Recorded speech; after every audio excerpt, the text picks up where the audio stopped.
At a family gathering, I discovered my 6-year-old granddaughter's head was shaved. My daughter-in-law mocked. It's just a prank. I left with my granddaughter. My son yelled, "You're overreacting, Mom." But by morning, he pleaded, "Please let my wife live. I'm 71 years old, and I never thought I'd live to see something so utterly soul-crushing, so unbelievably wrong, until the day I saw my 6-year-old granddaughter, Monica, with her beautiful golden hair completely gone. Shaved bare. My heart didn't just break, it actually stopped in my chest. All that was left was her little scalp, exposed and vulnerable, as if it had been ravaged by some industrial razor. Can you even imagine that? It was Michael's birthday, my son, and the whole family was there. I arrived, my famous homemade chocolate cake in hand, the one Monica absolutely adores. I expected her to come tearing towards me like always, those golden braids bouncing, shouting, "Grandma Emily," in that sweet voice that just lights up my entire world. But when I stepped into the living room, there she was, tucked away in a corner, head down, wearing this enormous pink baseball cap that swallowed her. Something was terribly, terribly wrong. My gut, that grandma instinct, screamed at me that something horrific had happened. I walked over slowly. "Monica, my love, why don't you give me a hug?" I asked, my voice as tender as I could make it. She looked up, and I saw tears held back in those big, innocent eyes, tears no 6-year-old should ever have to hide. "Grandma, I can't take off my hat," she whispered, her lower lip trembling like a leaf caught in a storm.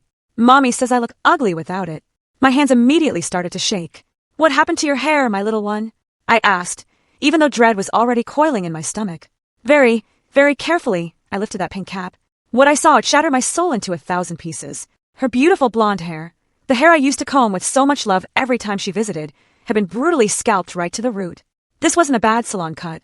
This was a cruel, merciless shave, like someone had taken an electric razor and just annihilated it without a shred of care. "Oh my God!" I gasped, the words tearing from me. "Who did this to you?"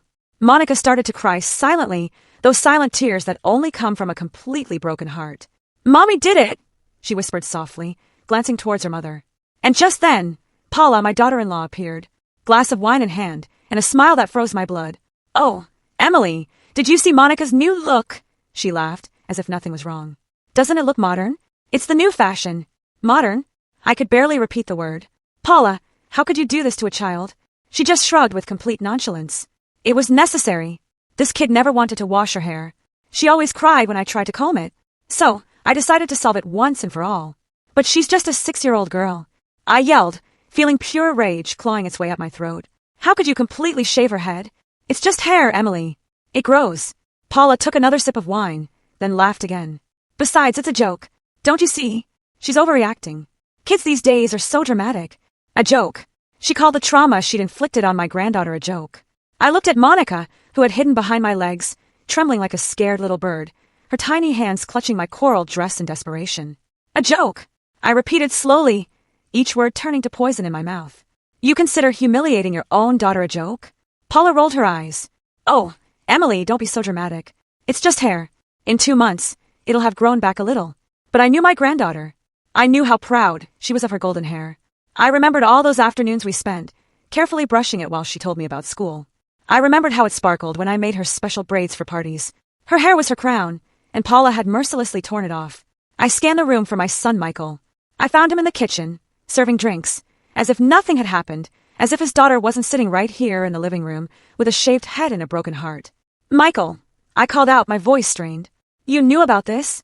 He turned, and I saw a mix of discomfort and resignation in his eyes. "Mom." Paula decided it was for the best. "Monica's hair was always tangled. And you allowed your daughter to be shaved like a military recruit?" I asked him, tears of indignation blurring my vision. Michael sighed, an exasperated sound.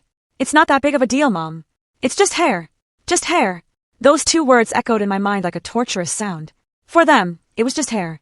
For my granddaughter, it was her dignity, her self-esteem, her shattered confidence. I went back to Monica, who was still silently crying. I took her in my arms, feeling her tiny body trembling against mine. "Don't cry anymore, my love," I whispered into her ear. "Grandma is here." But inside, I was boiling with rage. This wasn't the first time Paula had humiliated my granddaughter. There were always cruel comments, always ways to make her feel small and insignificant. And I had been silent for too long. Today, that would change. Today, I would get justice for my granddaughter. I carried Monica into the bathroom, wanting to talk to her in private. I locked the door and knelt down to her level, my knees protesting, but I didn't care. Her little eyes were swollen and red from crying. "Tell me exactly what happened, my love," I said in the softest voice I could manage. Grandma needs to know the whole truth. Monica sobbed, then started to speak between hiccups. Yesterday morning, Mommy woke me up really mad. She said my hair was really dirty and that I was a filthy girl. My heart ached. I'd seen Monica just 3 days ago, and her hair had been perfectly clean. Paula lied, but I had bathed the day before. Grandma, I swear to you. Her tiny hands trembled as she spoke. Mommy took me to the bathroom and got the machine Daddy uses to shave. The electric razor. The electric razor? I asked in horror.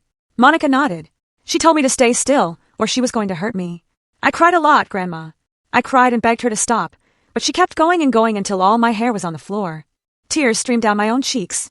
I pictured my little granddaughter, terrified, watching her beautiful hair fall to the floor while her own mother mercilessly humiliated her. Was your dad home? I asked, though I already knew the answer. Yes, he was watching TV in the living room. I screamed for help, but he didn't come.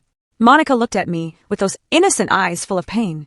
When she finished, Mommy gave me the hat and told me it was my fault for being a dirty, disobedient girl. The rage inside me burned like volcanic lava. Not only had she shaved my granddaughter, she had blamed her for it. She had destroyed her self-esteem and planted seeds of shame in her 6-year-old heart. Grandma, Monica whispered in my ear, do you think I'm ugly now? Those words utterly destroyed me. I took her little face in my hands and looked her directly in the eyes. Monica, listen to me very carefully. You are the most beautiful girl in the whole world. With or without hair, you are perfect. Do you understand me? She nodded, but I could see she didn't entirely believe me. The damage was already done. We left the bathroom and went back to the party. The music was playing. People were laughing and chatting as if nothing had happened, as if my granddaughter hadn't been brutally humiliated just 24 hours ago. I found Paula laughing with my sister Brenda. She looked completely relaxed, as if shaving a 6-year-old was the most normal thing in the world. I approached them, Monica holding my hand. Brenda, you knew what Paula did to my granddaughter? My sister looked at me, confused. What thing? She completely shaved her head. Look at her. I took the hat off Monica, who immediately tried to cover herself with her little hands. Brenda gasped. Oh my God. But why? Paula interrupted with a laugh. Oh, I already explained to them. It was necessary. This girl didn't wash her hair properly. It was always greasy and tangled. Besides, now it's cooler for the heat. Greasy. I exploded. I myself washed her hair 3 days ago when she was at my house. It was perfectly clean. Well, it got dirty really fast then, Paula replied calmly. Kids are like that. Brenda looked at me with wide eyes. She was also a grandmother, and she perfectly understood the magnitude of what had happened. Paula, this is too extreme. You could have cut her hair normally, not shaved her like a criminal. It's just hair. Paula repeated like a broken record. You guys are overreacting. In my day, kids obeyed and that was it. If Monica had obeyed from the beginning, this wouldn't have happened. In your day? I asked in disbelief. Paula, you are 28 years old, not 50. What day are you talking about? Well, in my family, they taught us real discipline, she replied haughtily. Not like now that all the kids are spoiled. Just then, my neighbor Jonathan, who had come to the party with his wife, approached. He had seen the entire scene, and his expression was one of complete disgust. Excuse me for butting in, Jonathan said loudly. But I have 3 grandchildren, and I would never in my life do something like that to them. This is not discipline, it's cruelty. Paula looked at him with contempt. No one asked for your opinion, sir. I don't need to be asked for it. Jonathan replied firmly. When I see an adult hurting a child, it's my duty to say something. Hurting? Paula laughed hysterically. Please don't be so dramatic. It's just a radical haircut. But I had noticed something else. Throughout the entire conversation, Monica had clung more and more to my body, trembling every time her mother spoke. It wasn't just fear. It was pure terror. This girl was terrified of her own mother. Monica, I said softly, do you want to go to the kitchen with me for some water? She nodded desperately. But when I tried to take her, Paula stopped me. No, Monica is staying here with me. She's been hiding long enough. We're just going for water, I explained, trying to stay calm. I said, no. Paula's voice became menacing. This girl needs to learn to socialize, not hide behind her grandma's skirts every time she doesn't like something. I looked at my granddaughter and saw absolute panic in her eyes. She didn't want to stay with her mother. She was afraid of her. Just then, my son, Michael, came up to the group. What's going on here? Why all the commotion? Your mother is making a mountain out of a molehill, Paula told him in a sugary voice. Just because I cut Monica's hair. Michael looked at me with a tired expression. Mom, please don't cause problems. It's just hair. Problems. I couldn't believe what I was hearing. Michael, did you see how your daughter looks? Did you see how she's trembling with fear? She's fine, Mom. She's just being dramatic as always. Those words hit me like a slap in the face. My own son was calling his 6-year-old daughter dramatic for being traumatized. My own son was siding with a person who had humiliated his own daughter. Dramatic, I repeated slowly. Your 6-year-old daughter is being dramatic because she was shaved against her will. Mom, that's enough.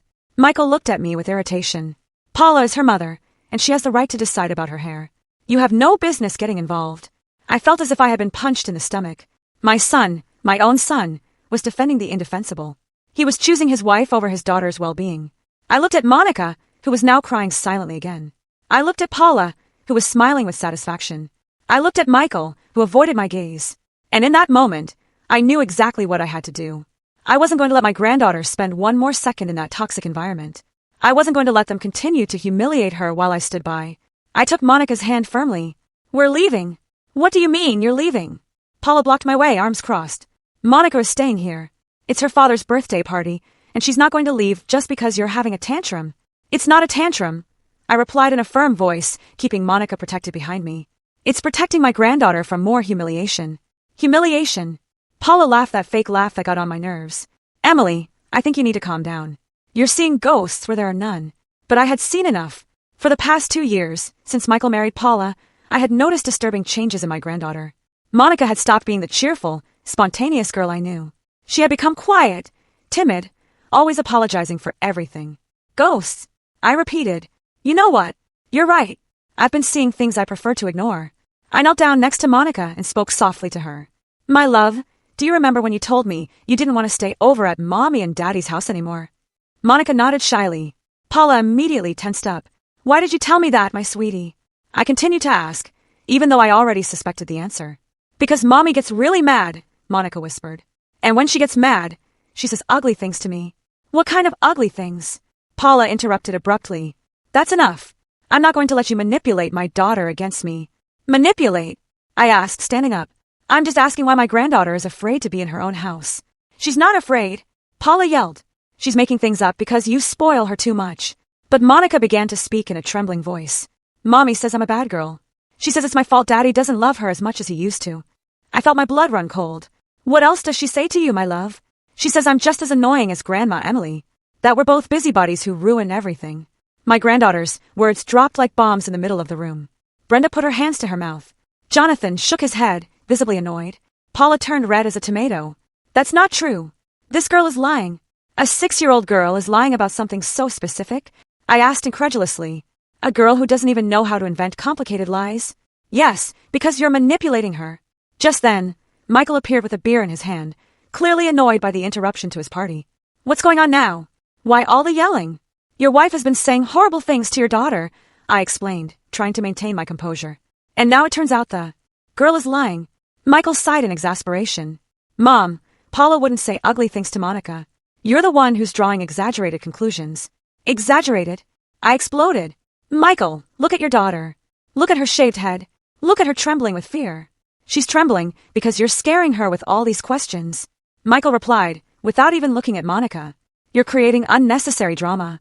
I couldn't believe my son's blindness. His own daughter was clearly traumatized, and he refused to see it. Fine, I said in a dangerously calm voice. If you think I'm crazy, let me ask Monica something in front of everyone. I knelt down next to my granddaughter again. Monica, when Mommy cut your hair yesterday, did you cry? Yes, Grandma. And what did she say to you when you were crying? Monica looked at her mother in terror. Paula glared at her. You can tell me, my love. No one is going to scold you. In a voice that was barely audible, Monica whispered. She told me that ugly girls cry a lot, and that if I kept crying, she was going to cut my eyelashes too. The silence that followed was deafening. Even the music seemed to have turned down. Brenda put her hands to her chest. Jonathan clenched his fists in contained anger. You told your 6-year-old daughter that she was ugly? I asked Paula in a voice that trembled with indignation. I didn't say that. Paula yelled desperately. This girl is confused. And she's also confused about the eyelashes. I insisted. Paula fell silent for the first time all afternoon. Her silence was more eloquent than any confession. Michael finally looked at his daughter. He really looked at her, and for the first time, I saw a shadow of doubt in his eyes. Monica, did Mommy really say that to you? Monica nodded, tears rolling down her cheeks. And she also told me that if I told anyone, she was going to cut my hair even shorter. That was the last straw. I stood up like a spring and faced Paula face to face. Not only did you traumatize my granddaughter, I said in a voice as sharp as a knife, but you threatened her to keep her quiet. What kind of monster threatens a 6-year-old girl? I'm not a monster. Paula was completely losing her composure. You're all taking everything out of context. What context justifies calling a child ugly? Brenda asked, who had been silent until now. What context justifies threatening her? She was being too dramatic. Paula yelled. I was just trying to calm her down by calling her ugly. Jonathan joined the confrontation.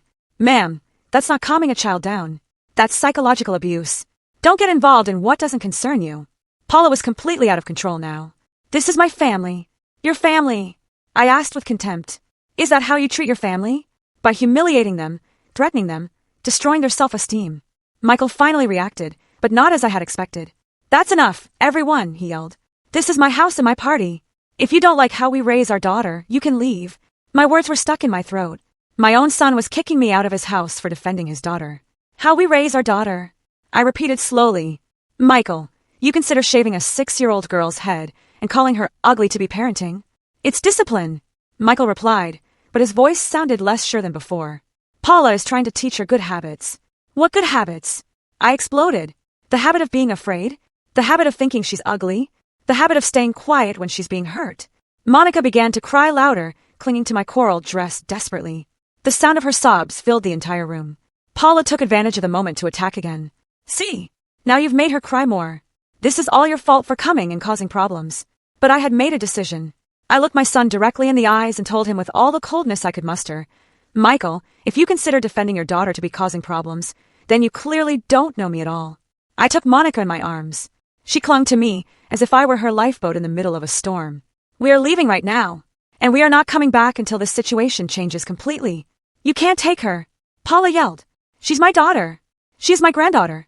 I replied in a voice of steel. And I will not allow you to continue to hurt her. I walked toward the door with Monica in my arms. Behind me, I heard Michael yelling, Mom, stop being so dramatic. You're overreacting to everything. Dramatic. That word followed me to the door. My granddaughter was traumatized, humiliated, and threatened. But I was the dramatic one for protecting her. I left that house with my granddaughter in my arms, swearing to myself that I would never again allow anyone to hurt her, no matter the price I had to pay. The ride to my house was the most silent of my life. Monica had fallen asleep in the back seat, emotionally exhausted by everything she had been through. Every time I looked at her in the rearview mirror, my heart broke a little more. Her little shaved head looked so vulnerable, so helpless. When we got home, I carefully carried her and took her directly to my bedroom. I put her to bed, the same one she had slept in so many nights when she was smaller. I took off the pink hat and gently stroked her head. Her skin was irritated by the razor Paula had used without any care. Grandma, she murmured, without opening her eyes. Can I stay with you forever? Those words destroyed me. A 6-year-old girl should not prefer to live with her grandmother over her own parents. That only happened when the home wasn't safe.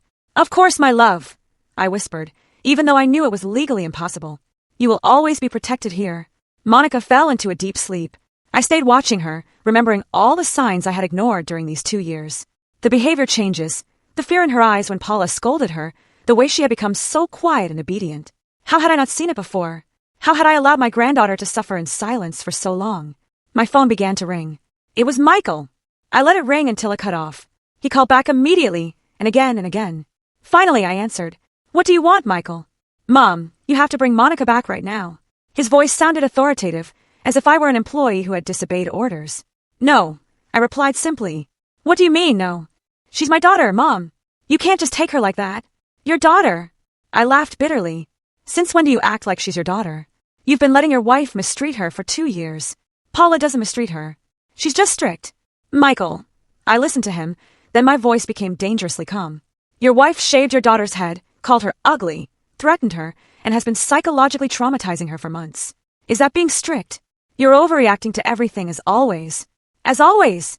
Those 2 words made me see red. As always. When have I ever overreacted about something that has to do with my granddaughter's well-being? Michael was silent for a moment. Mom, just bring her back. We can talk tomorrow. No.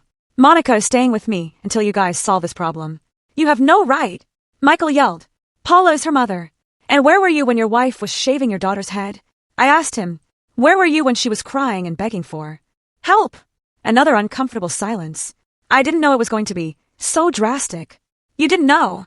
My voice rose. Your wife grabs an electric razor to cut a 6-year-old girl's hair, and you didn't know it was going to be drastic. She told me she was just going to cut her hair. Michael, did you hear your daughter cry? Silence. Did you hear her cry? Yes or no? Yes, he finally admitted in a small voice. And what did you do? I thought it was normal. Kids always cry when their hair is cut. Kids cry when their hair is cut? Michael, they don't scream in terror when they're shaved with a razor. I heard Paula talking in the background, but I couldn't make out the words. Paula says you have to bring Monica back immediately, or we're going to call the police, Michael informed me. Perfect, I replied without hesitation. Tell Paula to call the police. I'd love to explain to them why my granddaughter has a shaved head and why she's so terrified of her own mother. Michael fell silent. Clearly Paula hadn't thought of that possibility. Besides, I continued, I have photos of how Monica looked after her haircut, and I have witnesses to what happened at the party. Brenda and Jonathan saw everything. Mom, please. Michael's voice broke a little. Don't make this more difficult. I'm making it difficult? I couldn't believe his nerve. Michael, your daughter is traumatized. When I asked her if she wanted to stay with me forever, she said yes. Don't you find that concerning? She's just confused. No, Michael. She's scared, and she has the right to be. I hung up the phone and put it on silent mode. I needed to think about my next step. I went to the kitchen and made Monica's favorite dinner, pasta with tomato sauce and cheese. While I cooked, I reflected on everything I had discovered. The cruel comments, the threats, the constant psychological abuse. This hadn't started yesterday with the haircut. This had been going on for months, maybe years. When Monica woke up, we ate dinner together at the kitchen table. She ate with more appetite than she had shown in months. Grandma, she said while chewing, do you think my hair is going to grow back pretty again? Of course, my love. It's going to grow back more beautiful than before, and you're going to help me comb it every day if you want. Monica smiled for the first time all afternoon. A small, shy but genuine smile. After dinner, I gave her a warm bath and put one of my t-shirts on her as pajamas. While I was drying her, I noticed she had small cuts on her scalp where the razor had been too aggressive. Does it hurt, my sweetie? I asked gently, touching one of the cuts. A little bit, but I don't cry anymore because Mommy says that girls who cry are ugly. I had to go to the bathroom to cry in private. I couldn't let Monica see me break down. She needed to see strength, not more pain. When I came back, I found her looking at herself in the mirror on my vanity. Grandma, am I really not ugly? I knelt down next to her, and we looked at ourselves in the mirror together. Monica, do you know what the most beautiful part of you is? She shook her head. Your heart, your smile, the way you hug me, the way you take care of your dolls. That's what makes you beautiful, not your hair. But Mommy says that girls without pretty hair are ugly. Mommy is wrong, my love. There are many beautiful women who have short hair or no hair at all. I showed her photos on my phone of famous actresses with very short hair. Her little eyes lit up a bit. They are pretty too. Very beautiful, and so are you. That night, Monica slept with me in my bed. She snuggled against my chest like a scared kitten. Every time she moved in her sleep, she would murmur, "No, Mommy, please." Or, I'm sorry. Even in her sleep, my granddaughter was still apologizing. That was the longest night of my life. I stayed awake listening to her nightmares, stroking her shaved head, silently promising her that I would never again let anyone hurt her. At 3 a.m., my phone vibrated with a message from Michael. Mom is very upset. She says that if you don't bring Monica back early tomorrow, she's going to do something drastic. Please don't make things worse. I read the message and felt a chill. What kind of woman threatens to do something drastic over a 6-year-old girl? What kind of mother uses her own daughter as a blackmail weapon? At that moment, I knew this was much more serious than I had imagined. Paula was not just a strict or impatient woman. She was someone genuinely dangerous, and my granddaughter had been living with that person for 2 years. I woke up at 6 a.m. with Monica still snuggled against my chest. During the night, she had had 3 different nightmares, and each time she woke up crying. I would comfort her until she fell back asleep. Her little hands clung to my nightgown as if she feared someone was going to take her away. My phone had 17 missed calls from Michael and 5 increasingly desperate text messages.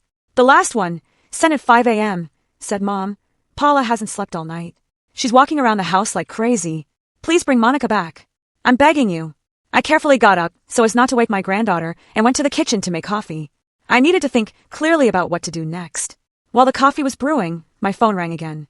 This time it was Brenda. "Emily, how is the girl?" she asked me in a worried voice. "Better, but very traumatized, Brenda. Last night she had horrible nightmares. She was screaming and apologizing in her sleep.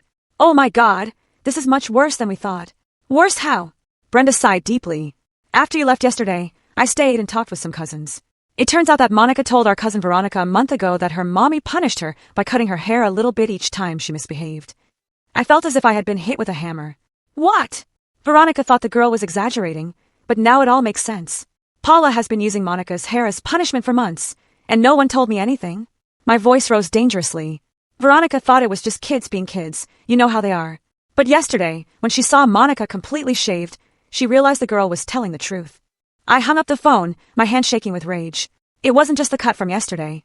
Paula had been psychologically torturing my granddaughter for months, using her hair as a punishment weapon. I went back to the bedroom and found Monica awake, sitting on the bed, hugging one of my pillows. "Good morning, my love. Did you sleep well?" She shook her head. "I dreamed that Mommy was cutting my eyelashes like she had said." I sat next to her and hugged her tightly. "That's never going to happen. Do you hear me? No one is going to hurt you as long as I'm here. But I'm going to have to go back with Mommy." The question broke my heart because I didn't have a clear answer. Legally, Paula was her mother, and I had no custody rights. "I'm trying to fix things so that you're safe," I said with all the honesty I could. I made Monica's favorite breakfast, pancakes with syrup and strawberries. While we ate, she told me more details about what she had been living through. "Grandma, do you remember when I came to your house 2 months ago? With my hair a little shorter?" "Yes, I remember. Mommy cut it because I spilled juice on the table. She told me that careless girls didn't deserve pretty hair." Every word was like a dagger in my heart. "And what did your dad say when this happened?" "Dad was almost never home. And when he was, Mommy acted differently." Of course, Paula hid her true personality when Michael was present. She was an expert manipulator. At 9 o'clock in the morning, my doorbell rang insistently. I went to the window and saw Michael's car parked outside. He was standing at my door with Paula next to him. She looked disheveled, as if she had indeed not slept all night. "Monica, go to my room and close the door," I told my granddaughter. "Don't come out until I tell you." I opened the door, but I didn't invite them in. "What do you want?" "We've come for our daughter," Paula said in a hoarse voice. Her eyes were red and swollen, but not with sadness. It was pure rage. "Your daughter is fine where she is. Emily, please." Michael tried to use a conciliatory tone. "We understand you're upset, but this has gone too far." "Too far?" I repeated in disbelief. What went too far was shaving a 6-year-old girl's head. Paula exploded. "I'm tired of this drama. It's just hair. She'll forget about this in a week." "She'll forget." My voice became dangerously calm. "Paula, do you know that Monica had nightmares last night? Do you know that she woke up screaming and apologizing? Kids have nightmares all the time.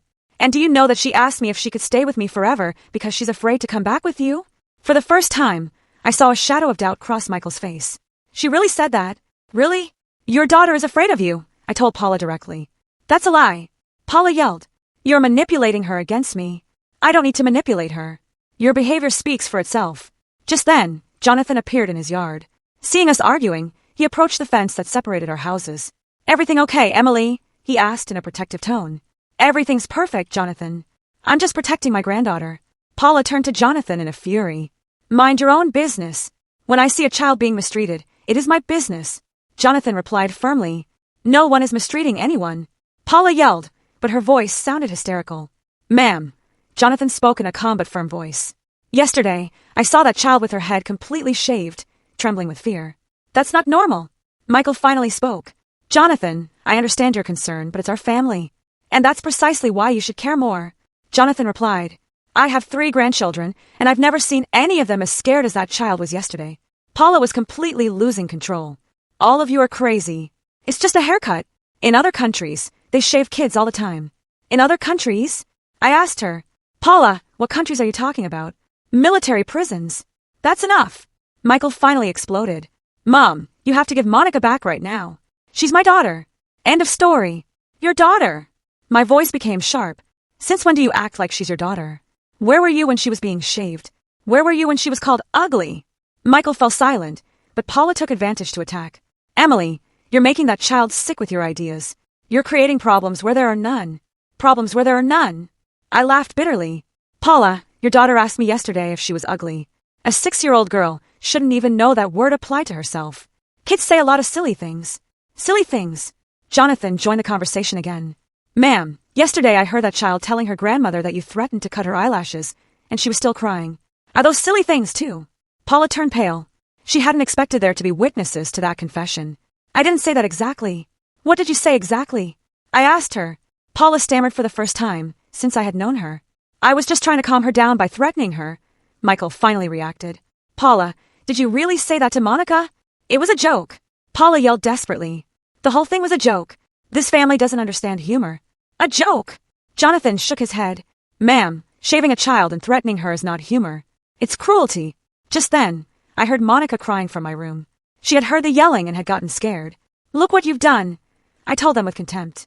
"You've scared the child again. I went into the house and locked the door. I went straight to my room and found Monica hiding under the covers. "Mommy is coming to take me," she asked in a trembling voice. "No, my love. You're not going anywhere where you don't feel safe. But she's going to punish me later." Those words broke my soul. My granddaughter knew that she would eventually have to pay for having caused problems. "Monica, listen to me very carefully. You haven't done anything wrong. None of this is your fault, and I'm going to do everything I can to keep you safe. Do you promise me?" "I promise you." Outside, the yelling continued. Michael and Paula were arguing with each other now, probably because Michael was finally realizing the magnitude of the problem. I took my phone and looked up the number for my lawyer. It was time to take legal action. This situation had gone too far, and I wasn't going to allow my granddaughter to return to an environment where she was psychologically abused. "Monica," I told my granddaughter as I dialed the number, "we're going to fix this. I promise you." My lawyer, Elias Mason, arrived at my house 2 hours after my call. He was a 60-year-old man, a family man, and a grandfather like me. When I explained the situation to him on the phone, his response was immediate. "Emily, what you're describing to me is child abuse. I'm on my way over right now." While I waited for the lawyer, Michael and Paula had been ringing my doorbell every 15 minutes. I ignored them completely. Every time the bell rang, Monica clung to my body, trembling. "Grandma, they're going to force me to go," she asked me again and again. "I'm doing everything I can to make sure that doesn't happen, my love." When Mr. Mason arrived, Michael and Paula were sitting on my front steps. Upon seeing the lawyer, they immediately stood up. "Who is he?" Michael asked with concern. "My lawyer," I replied from the doorway. "Mr. Mason, these are Monica's parents." The lawyer greeted them politely, but maintained a serious expression. "Sir, I understand there is a family dispute. Could you explain your version of events to me?" Paula immediately began to speak breathlessly. "Sir, my mother-in-law took my daughter without my permission. That's kidnapping. I want her back immediately." "I understand," the lawyer said calmly. "And what was Miss Emily's reason for taking the child?" Michael and Paula looked at each other nervously. "It was a misunderstanding," Michael finally said. "What kind of misunderstanding?" "My wife cut our daughter's hair, and my mother got upset," Michael explained, completely minimizing the situation. "I see. Could you be more specific about this haircut?" Paula intervened aggressively. "I cut her hair because it was dirty and tangled. She's my daughter, and I have the right to decide about her hair." Mr. Mason took notes. "Did the child agree to this haircut?" "She doesn't have to agree. She's 6 years old." Paula yelled. "I understand. Could you show me the child? Emily won't let us see her." Paula was losing patience. The lawyer looked at me. "Miss Emily, could you show me your granddaughter?" I went to get Monica. When she came out of the house holding my hand, I heard Mr. Mason inhale sharply. The completely shaved head of my granddaughter with the small visible cuts was shocking. "Good morning, Monica," the lawyer said in a soft voice. "I'm Mr. Elias. Could you tell me how you feel?" Monica hid behind my legs but replied in a low voice, "I'm scared." "Scared of what, my child?" "That Mommy will punish me for making everyone angry." Mr. Mason looked at Paula sternly. "The child is often afraid of being punished." "All kids are afraid of punishment," Paula replied defensively. "Monica," the lawyer continued, "who cut your hair?" "Mommy, with Daddy's machine." "And how did you feel when that happened?" Monica's eyes filled with tears. "Very sad. I cried a lot and asked her to stop, but Mommy said that ugly girls cry a lot." Michael turned pale. It was the first time he had heard directly from his daughter what had happened. Mr. Mason continued to ask with professional patience. "Did your mommy tell you that you were ugly?" Monica nodded. "And she told me that if I told anyone, she was going to cut my eyelashes too." "Your eyelashes?" "Yes, and that girls without eyelashes look like monsters."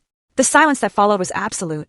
Even Paula had fallen silent, finally aware of how her words sounded when a 6-year-old repeated them. Mr. Mason closed his notebook. "Folks, what this child is describing to me constitutes psychological child abuse. Threatening a minor, using degrading insults, and using physical punishment as a form of control are considered forms of abuse." "It's not abuse," Paula yelled desperately. "It's discipline." "Ma'am, calling a 6-year-old girl ugly is not discipline. Threatening her with cutting her eyelashes is not discipline. It's cruelty." Michael finally found his voice. "Sir, I understand that it looks bad, but Paula didn't have bad intentions."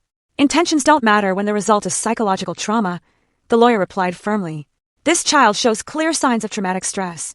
"What signs?" Michael asked, genuinely confused. "Excessive fear of being punished, separation anxiety, emotional regression, and nightmares. Your grandmother informed me that the child had multiple nightmares last night." Monica pulled on my dress. "Grandma, can I go inside? I don't want to be here." "Of course, my love." When Monica went inside, Mr. Mason continued to talk to Michael and Paula. "Folks, I'm going to be very clear. If you try to recover this child by force or call the police claiming kidnapping, I am going to immediately file a report for child abuse. I have witnesses, photographs of the child's condition, and her own testimony. Witnesses? Michael asked nervously. Mr. Jonathan witnessed the entire confrontation yesterday. Miss Brenda also, and I have information that other family members have observed concerning behavior for months. Paula broke down. For the first time since I had known her, she looked truly scared. I didn't want to hurt her. I just wanted her to obey. Ma'am, a 6-year-old girl obeys out of love and respect, not out of fear and threats. Michael approached the lawyer. What do we have to do to solve this? First, Miss Paula needs professional psychological help. Second, the child needs therapy to overcome the trauma. Third, you need to learn appropriate parenting techniques. And fourth, Miss Emily will maintain temporary custody until a child psychologist determines that it is safe for Monica to return home. Temporary custody? Paula was alarmed. For how long? As long as necessary. This is not negotiable. And if we refuse? Paula asked defiantly. Mr. Mason looked her directly in the eyes. Then this becomes a social services case, and a judge will decide your daughter's future. And I assure you that a judge will not look kindly on a mother who shaves her 6-year-old daughter's head and threatens to cut her eyelashes. Michael put his hands on his head. How did we get to this?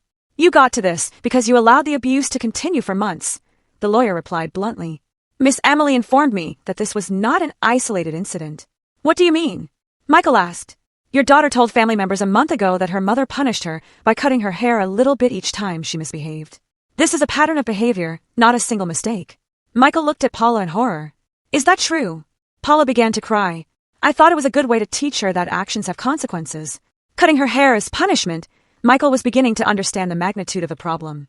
Mr. Mason intervened. Folks, I have to go, but I want to make the next step very clear. Monica is staying with her grandmother until further notice. You will seek professional help immediately, and any attempt to contact the child without supervision will be considered a violation of the conditions. After the lawyer left, Michael and Paula stood on my front steps like zombies. Finally, Michael spoke. Mom, can we see Monica for 5 minutes just so she knows we're not mad at her? I consider the request. You can see her, but I will be present the whole time. And at the first sign that you're scaring her, you're leaving. I went inside to get Monica. My love, your dad and mommy want to say goodbye to you.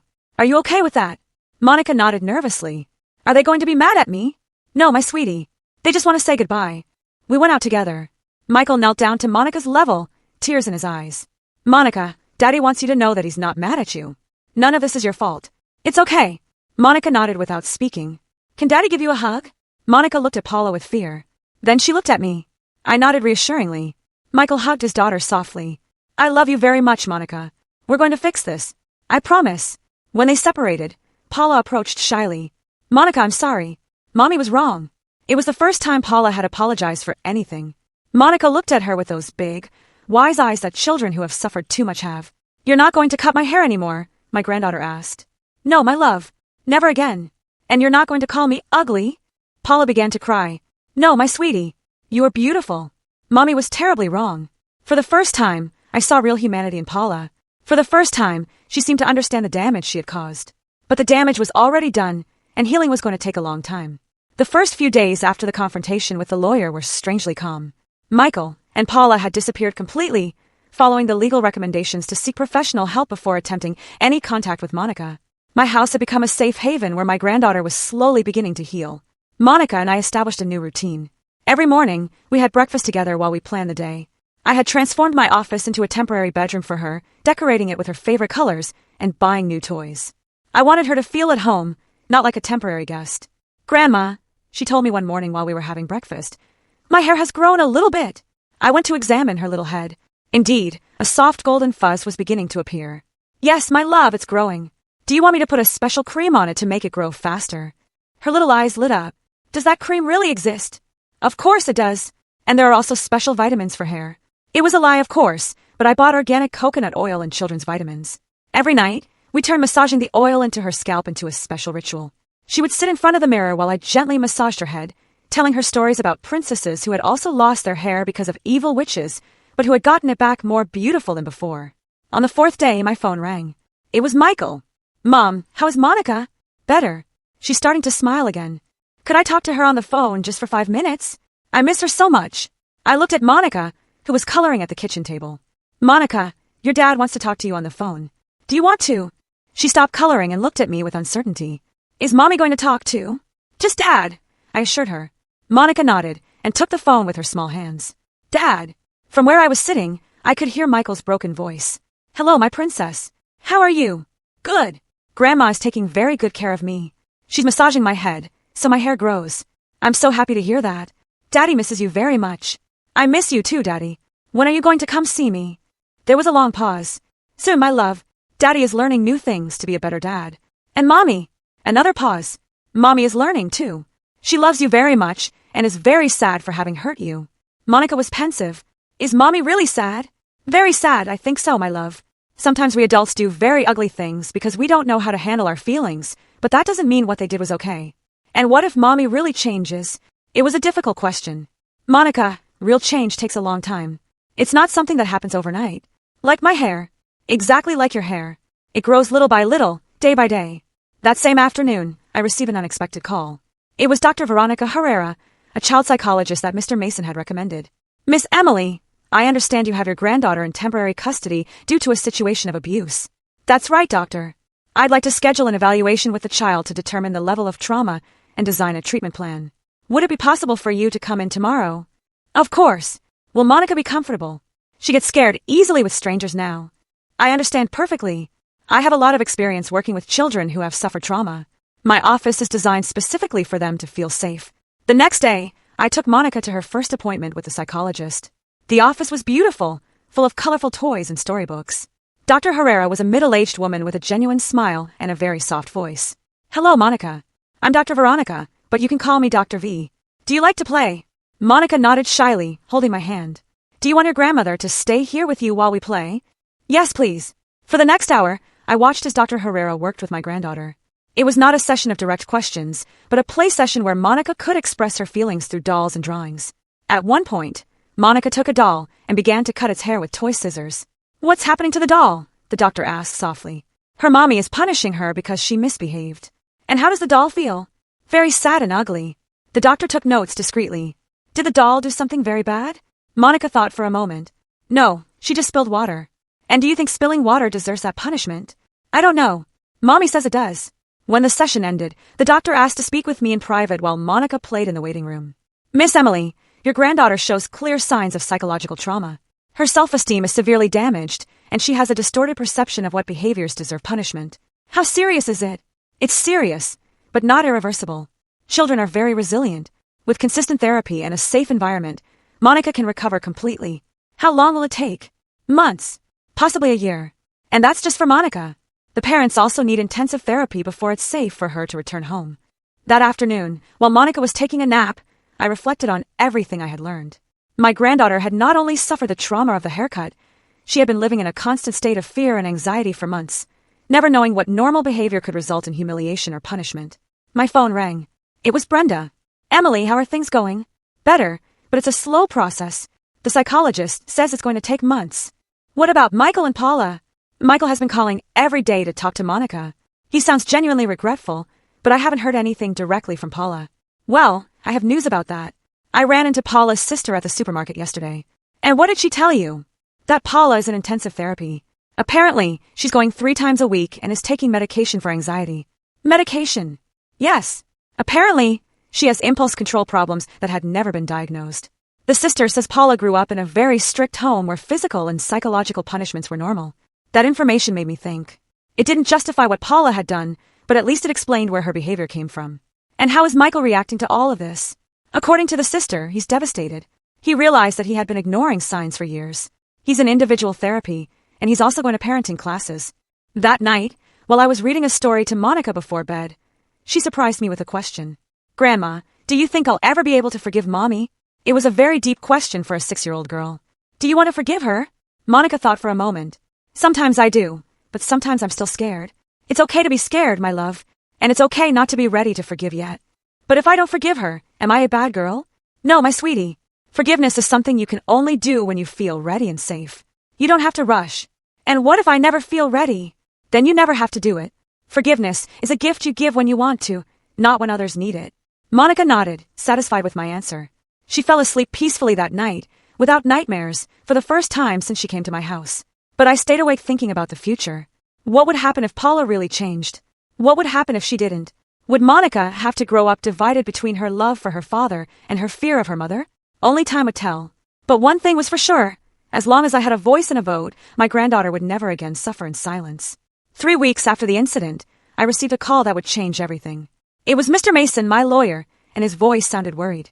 "Emily, I need to see you urgently. Michael and Paula have filed a legal petition to regain custody of Monica." I felt as if I had been punched in the stomach. Can they do that? Legally, yes. They argue that they have been following all the therapeutic recommendations and that they have met the requirements. In addition, Paula has been officially diagnosed with intermittent explosive disorder and is under medical treatment. What does that mean? It means they're going to argue that her behavior was the result of an undiagnosed medical condition and that now that she's being treated, she doesn't pose a danger to Monica. I hung up the phone with my hands shaking. Monica was in the yard playing with her new dolls, completely unaware of the storm that was approaching. Her hair had started to grow noticeably, forming a soft, golden fuzz that shone in the sun. She no longer looked like the shaved, traumatized child from a month ago. That afternoon, Mr. Mason came to my house to explain the legal situation in detail. The judge has ordered a complete family evaluation. This includes interviews with everyone involved, psychological evaluations of the parents, and an evaluation of the home environment. And what about Monica? Dr. Herrera will have to present a report on Monica's progress and her current mental state. Her opinion will be crucial for the judge's decision. When is the hearing? In 2 weeks. Only 2 weeks to prepare the case that would determine my granddaughter's future. I felt overwhelmed. The next day, Michael called to ask to see me in person. I agreed, but on the condition that it was just him. When he arrived at my house, he looked completely different. He had lost weight, had deep dark circles under his eyes, and his posture was that of a defeated man. "Mom, I need to talk to you." "Sit down," I said dryly. Michael sat on the edge of the sofa, nervous. "I know you're mad at me." "Mad?" I laughed bitterly. "Michael, I'm not mad. I'm disappointed. There's a huge difference. I understand. And you have every right to be. Do I really? After 3 weeks, you finally understand that your daughter was being mistreated under your own roof." Michael lowered his head. "I've been in therapy, Mom. I'm starting to understand a lot of things that I ignored." "Like what?" "Like the fact that Monica had changed completely in recent months. She had become so quiet, so timid. I thought it was a normal phase. A normal phase." My voice rose. "Michael, your daughter was terrified of her own mother." "I know that now, but at the time, I was so focused on keeping the peace at home that I ignored all the signs." "Keeping the peace?" I looked at him in disbelief. "What peace, Michael?" "The peace of ignoring that your wife was traumatizing your daughter." Michael began to cry. It was the first time I had seen him cry since he was a child. "Mom, I was a coward. I was afraid to confront Paula because when I did, she got worse. So, I decided it was easier to pretend that everything was fine. And meanwhile, your daughter suffered in silence." "Yes. And that's going to haunt me for the rest of my life." For the first time since this whole nightmare began, I saw genuine remorse in my son. But remorse was not enough. "Michael, do you really think Paula has changed?" "She's in intensive therapy 3 times a week. She's taking medication. She's been diagnosed with a disorder that explains a lot of her behavior." "That doesn't answer my question. Do you think she has changed?" Michael was silent for a long moment. "I want to believe she has." Wanting to believe is not the same as believing. "Mom, she's really trying. She's reading books on parenting. She's working with a therapist who specializes in anger management. She's even taking yoga classes for stress management. And what if all that doesn't work? What if she has a relapse? Are you willing to risk your daughter's mental health for a second chance?" "What choice do I have? She's my wife." "Your choice is to protect your daughter above all else." Just then, Monica ran in from the yard. Upon seeing her father, she stopped in her tracks. Her expression immediately changed from joy to caution. "Hi, Dad," she said shyly. Michael knelt down to her level. "Hi, my princess. How are you?" "Good. Look, my hair is already growing," Monica said, touching her little head. "It looks beautiful, my love." Monica came a little closer, but kept her distance. "Dad, is Mommy not mad anymore?" The question broke Michael's heart. "No, my sweetie. Mommy isn't mad. Mommy is very sad for having hurt you, and she's already learned not to be mean." Michael looked at me, seeking help to answer such a direct question. I motioned for him to answer it himself. "Mommy is learning, my love. She's going to doctors who are helping her to be better." "Like when I go with Dr. V?" "Exactly like that." Monica was pensive. "And what if Mommy doesn't learn well? Is she going to punish me badly again?" The innocence of the question was devastating. Michael couldn't answer. I intervened. "Monica, why don't you go play in the yard a little more while Dad and I finish talking?" After Monica left, Michael completely broke down. "Did you hear that? My own daughter is afraid that her mother is going to hurt her again." "Yes, I heard. How can I ask her to go back home when she's so scared?" "That's a decision you have to make yourself, Michael. But you have to make it by putting Monica's well-being above all else." Michael was silent for several minutes. When he finally spoke, his voice was barely a whisper. What would you do in my place? I would protect my daughter no matter the cost, even if it meant getting a divorce. Especially if it meant getting a divorce. Michael stood up to leave. At the door, he turned to me. Mom, I want you to know that if the judge determines that Monica must return home, I'm going to do everything I can to protect her. And what if it's not enough? Then I'll have to make more drastic decisions. After Michael left, I called Dr. Herrera to inform her about the legal petition and ask her to speed up Monica's evaluation. Doctor, I need you to understand that this hearing is going to determine whether Monica returns to an environment that traumatized her. Your report could be the difference between safety and continued trauma. I understand perfectly, Miss Emily. I'm going to prepare a very detailed report on Monica's current state and my recommendations for her future care. What's your professional opinion? Is Monica ready to go back to her parents? Honestly, Monica has made significant progress in these 3 weeks. She's starting to rebuild her self-esteem and has stopped having nightmares. But that has been in a completely safe and predictable environment. What does that mean? It means that if she returns to an environment where there's any possibility of the trauma being repeated, all the progress we've made could be lost. And what if the parents have been in therapy? Therapy is a long process. Real behavior changes take months, sometimes years. There's no way to guarantee that 3 weeks of therapy have created permanent changes. That night, while I was helping Monica with her bath, she asked me a question that broke my soul. Grandma, are you going to have to give me back to Mommy and Daddy? I didn't want to lie to her, but I also didn't want to scare her. There are some important people who are going to decide what's best for you. And what if they decide I have to go back, but I don't want to? Then we're going to do everything we can to make sure your voice is heard. The important adults are going to listen to what I want. I hope so, my love. I hope so. But inside, I had my doubts. The legal system didn't always prioritize a child's wishes over a parent's rights, and Monica was too young for her testimony to have much legal weight. I only had 2 weeks left to prepare for the most important case of my life, my granddaughter's future. The day of the hearing arrived too soon. I woke up at 5 o'clock in the morning with a stomach full of nerves. Monica was still sleeping peacefully in my bed. Her hair had grown enough to form small golden curls that framed her sweet face. She no longer looked like the shaved, traumatized child from a month ago. While I was making breakfast, my phone rang. It was Dr. Herrera. Miss Emily, I wanted to call you before the hearing. I have completed my evaluation, and my recommendation is clear. Monica should not return to her parents' home at this time. I felt a huge sense of relief. What did you find in your evaluation? Monica still shows signs of post-traumatic stress when returning home. Yesterday, during our last session, I asked her how she would feel if she had to go back to her parents, and she began to tremble. And what did you recommend? Extended temporary custody with you for at least 6 more months, with gradually increased supervised visits if the parents continue to show progress in therapy. When Monica woke up, I noticed that she was quieter than usual. At breakfast, she barely touched her favorite pancakes. What's wrong, my love? Grandma, today is the day the important people are going to decide. Yes, my sweetie. I have to talk to them. Only if you want to. No one is going to force you. Monica was pensive. I want to talk to them. I want to tell them that I like being with you. Are you sure you don't have to do it? I'm sure. I want them to know that I don't have nightmares here anymore. The courtroom was full when we arrived. Michael and Paula were sitting on the opposite side of the room with their lawyer. When Paula saw me walk in with Monica, she turned pale.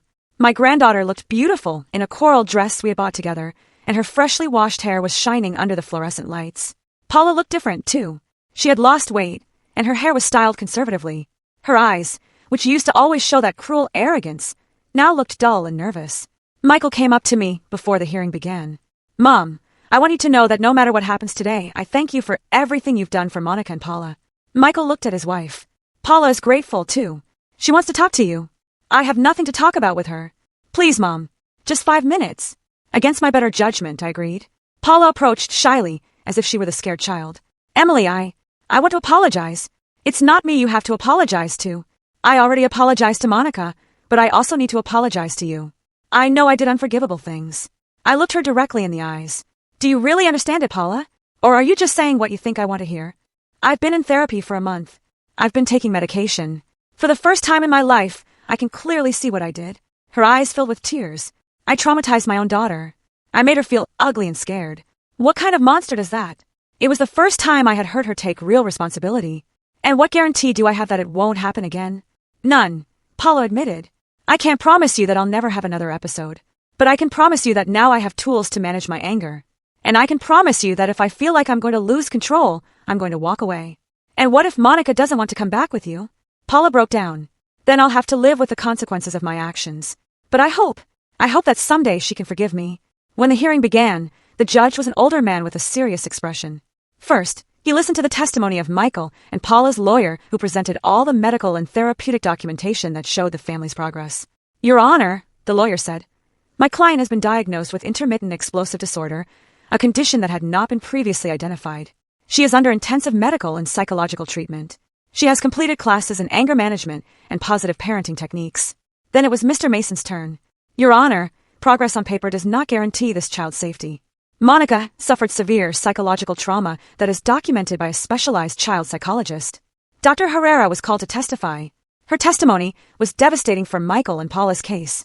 Your Honor, in my professional evaluation, this child still shows clear signs of trauma. When I ask her about returning home, she exhibits physical and emotional anxiety responses. She has made significant progress in a safe environment, but that progress is fragile. What is your recommendation, doctor? Extended temporary custody with the grandmother for a minimum of 6 additional months, with monthly evaluations and supervised visits that can be gradually increased if the parents continue to show substantial progress. When it was Monica's turn to testify, the judge asked for the room to be cleared, except for the parents, the lawyers, and me.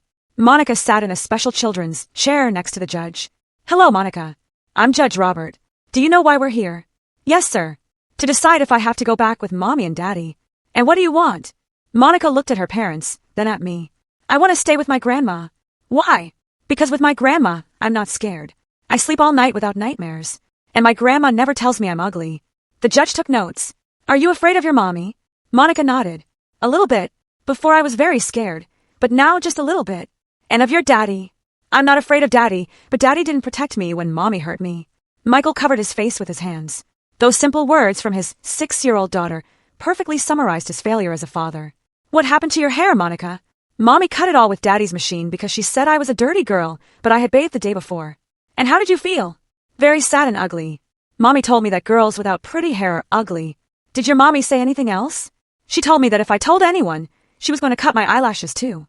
The silence in the room was absolute. Even Michael and Paula's lawyer looked uncomfortable. Do you like your hair now? Monica smiled for the first time during the testimony. Yes. My grandma tells me it looks beautiful and puts special oil on it to make it grow fast. Do you want to see your mommy and daddy? Yes, but I don't want to live with them yet. I want to stay with my grandma until I'm not scared. After Monica's testimony, the judge called a recess. During those 30 longest minutes of my life, Monica and I waited in the hallway. She had behaved like an incredibly brave child. Do you think the judge is going to let me stay with you? She asked me. I hope so, my love. You told the truth, and that's the most important thing. When we returned to the courtroom, the judge had his decision. After reviewing all the evidence and hearing all the testimonies, I have reached the following conclusion. Although I recognize the progress that Michael and Paula have made, the safety and well-being of the minor Monica must be the absolute priority. My heart was beating so fast that I thought everyone was going to hear it. Therefore, I order extended temporary custody with Ms. Emily for an additional period of 6 months. During this time, the parents will have supervised visits twice a week, gradually increasing, according to Dr. Herrera's recommendations. Paula began to cry silently. Michael closed his eyes with a mix of relief and pain.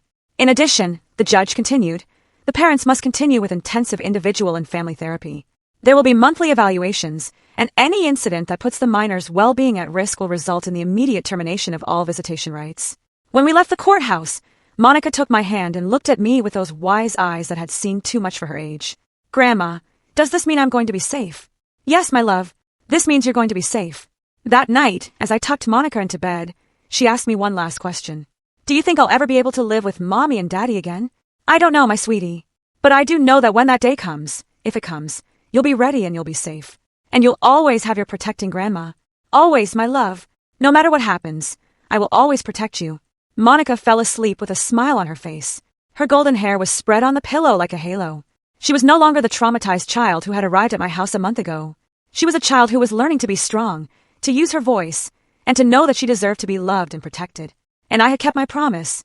I had protected my granddaughter, no matter the cost. Sometimes love requires courage, and sometimes courage requires saying enough is enough when no one else is willing to. This whole journey was a nightmare, but also a fierce awakening for me. What would you have done in my place? Have you ever had to stand up for someone you love, even when it meant risking your own family relationships? Let me know in the comments below.